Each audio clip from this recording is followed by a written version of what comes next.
One, classification of acid. Acids are classified in different ways as given below based on their sources. எப்படி கிடைக்குதுங்கிறத பொறுத்து ஆசிட்டை organic acid and inorganic acid சொல்கிறோம். What is mean by organic acid? Acid present in plants and animals, அது living things, உயிருள்ள பொருளிலிருந்து கிடைக்கிறது are organic acid. Acid present in plants and animals are called organic acid. Example, formic acid and acetic acid. HCOOH, CH3COOH. Formic acid and acetic acid.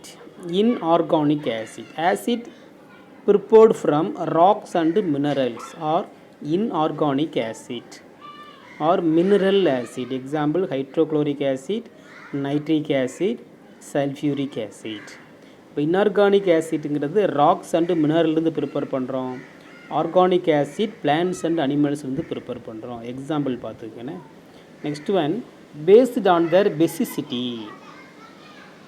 Monobasic acid, acid that contain only one replaceable hydrogen atom per molecule is called monobasic acid. இப்போ ஒரே ஒரு replaceable hydrogen ion மட்டும் இருக்குது. It gives one hydrogen ion per molecule of the acid in solution. Example, HCl, HNO3. இப்போ HCl, HNO3ல ஒரே ஒரு H இருக்குது, இதுக்கு பேர் மோனோபேசிக் சொல்கிறோம். Do you know? For acid we use term basicity that refer to the number of replaceable hydrogen atom present in one molecule of an acid. For example, acetic acid CH3COOH. அப்போ CH3COO மைனஸ்னு ஒரு ion, H plus மட்டும் ஒரு ion.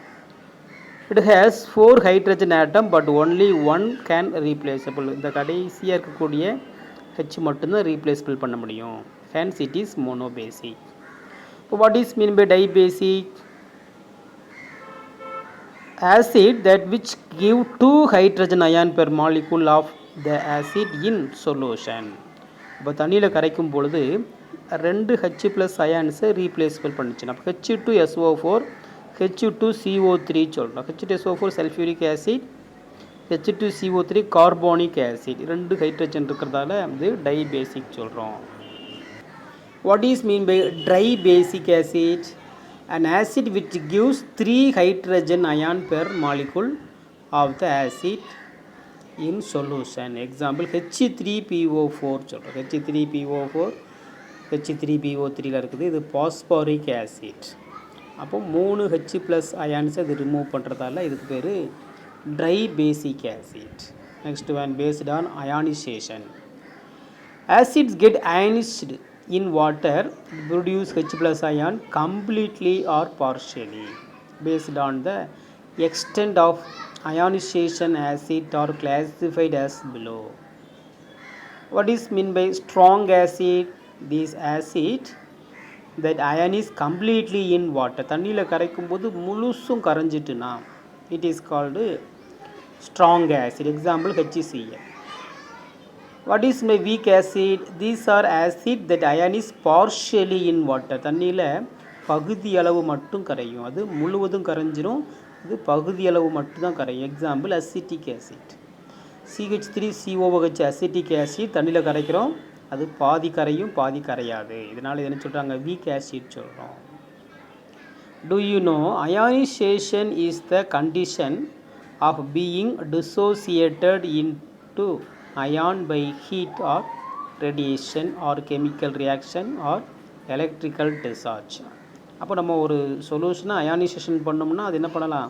Heat பண்ணுறதன் மூலமாகவோ, radiation pass பண்ணுறதன் மூலமாகவோ, அது chemical reaction, electrical discharge பண்ணுறதன் மூலமோ ionisation நடக்கும். Next one, based on concentration. Concentrated acid, it has relatively large amount of acid dissolved in a solvent. அப்போ ஒரு சால்வெண்ட்டில் relatively large amount of acid, அப்போ நிறைய ஆசிட்டாகவும் கொஞ்சம் சால்வெண்ட்டும் இருந்தால் அதுக்கு பேர் கான்சன்ட்ரேட்டட்.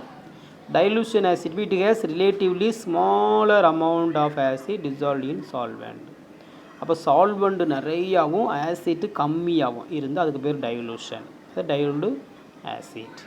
இப்போ கான்சன்ட்ரேஷன் டைலூட் ஆசிட்டுங்கிறது ஆசிட் அதிகம் வாட்டர் கம்மின்னு எடுத்துக்கலாம். இதில் வாட்டர் அதிகம் ஆசிட் கம்மின்னு எடுத்துக்கலாம். அப்போ வாட்டர் அதிகமாக இருந்தால் டைலூட் ஆசிட், ஆசிட் அதிகமாக இருந்தால் கான்சன்ட்ரேட் ஆசிட். ஞாபகம் வச்சுக்கலாமா இல்லையா? Next today's homework. What is acid, give example. இப்போ ஆசிட்னா என்ன, எக்ஸாம்பிள் உங்களுக்கு சொல்லியிருக்கோம். Name the acid and its source. நிறைய ஆசிட் இந்த ஃப்ரூட்ஸ் சொல்லியிருந்தோம், அதிலிருந்து என்னென்ன ஆசிட் இருக்குங்கிறத எழுதுங்க. Define organic and inorganic acid, definition இருக்குது. Define monobasic acid, dibasic acid and try basic acid. Next one, define strong acid and weak acid. These are the homework for today. Write neatly. Thank you. We will see the next class. Thank you.